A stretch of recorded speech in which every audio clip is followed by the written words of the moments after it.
മണലിപ്പുഴയിലേക്ക് വൻതോതിൽ കറുത്ത നിറത്തിലുള്ള മലിനജലം ഒഴുകിയെത്തുന്നു. നെന്മണിക്കര മണലി മടവാക്കര റോഡിലെ കാച്ചക്കടവിലാണ് മലിനജലം എത്തുന്നത്.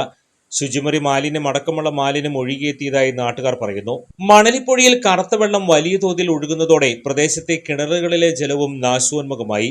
തലോർ കായൽ പരിസരത്തു നിന്നും എത്തുന്ന മാലിന്യമാണ് മണലിപ്പുഴയെ കൊല്ലുന്നത്. അസഹനീയമായ ഗന്ധം നാട്ടുകാരെ വലയ്ക്കുകയാണ്. ജൈവവും അജൈവവുമായ മാലിന്യം തള്ളിയതോടെ മണലിപ്പുഴ ഒരു കുപ്പത്തൊട്ടിയായി മാറിയിരിക്കുകയാണ്. തരിച്ചിട്ട പാടങ്ങളിൽ തള്ളുന്ന ശുചിമുറി മാലിന്യങ്ങളും ആശുപത്രി മാലിന്യങ്ങളുമാണ് മണലിപ്പുഴയെ മലിനീകരിക്കുന്നത്.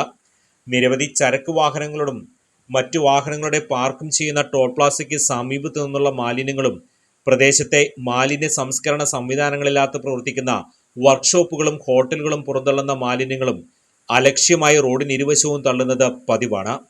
എല്ലാ മാലിന്യങ്ങളും അറയ്ക്കപ്പാടം വഴി മണലിപ്പുഴയിൽ എത്തുമ്പോഴാണ് പുഴ മലിനമാകുന്നത്. ഒരു നാടിന്റെ കുടിനീരും ആരോഗ്യ പരിരക്ഷയുമാണ് ഇതുവഴി അപകടത്തിലാകുന്നത്. അസഹനീയമായ ദുർഗന്ധം വമിക്കുന്നത് മൂലം വീടുകളിൽ പോലും ഇരിക്കാൻ സാധിക്കാത്ത അവസ്ഥയാണെന്ന് നാട്ടുകാർ പറയുന്നു. വെള്ളത്തിന്റെ പ്രശ്നം തന്നെയാണ്.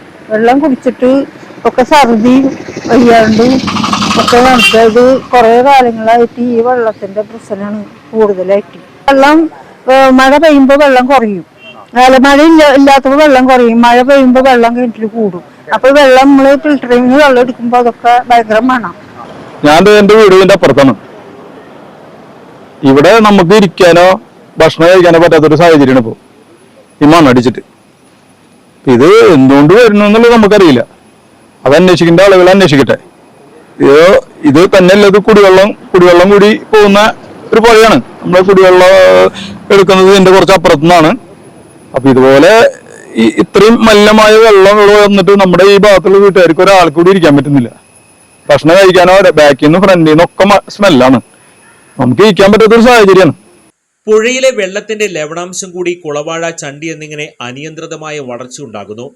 പുഴയിൽ കാച്ചക്കടവിന് 500 മീറ്റർ താഴെ പുഴയിലുള്ള എറവക്കാട് കുടിവെള്ള പദ്ധതിയിലെ പമ്പിംഗ് കഴിഞ്ഞ വർഷങ്ങളിൽ പലപ്പോഴും അവതാളത്തിലായിരുന്നുവെന്നും പുഴയുടെ ഓരത്തുള്ള കിണറുകളെക്കുറിച്ച് പരിഷത്തിന്റെ പഠനത്തിൽ കിണറുകളിലെ വെള്ളത്തിന്റെ നിറം, മണം, കട്ടി എന്നിങ്ങനെ ഗുരുതരമായി ബാധിച്ചിരുന്നതായും കേരള ശാസ്ത്ര സാഹിത്യ പരിഷത്ത് പ്രവർത്തകനായ കെ അനീഷ് കുമാർ പറഞ്ഞു. മണലിപ്പുഴയെ സംരക്ഷിക്കുന്നതിനുള്ള നടപടികൾ സ്വീകരിക്കാൻ അധികൃതർ തയ്യാറാകണമെന്ന് നാട്ടുകാർ ആവശ്യപ്പെട്ടു.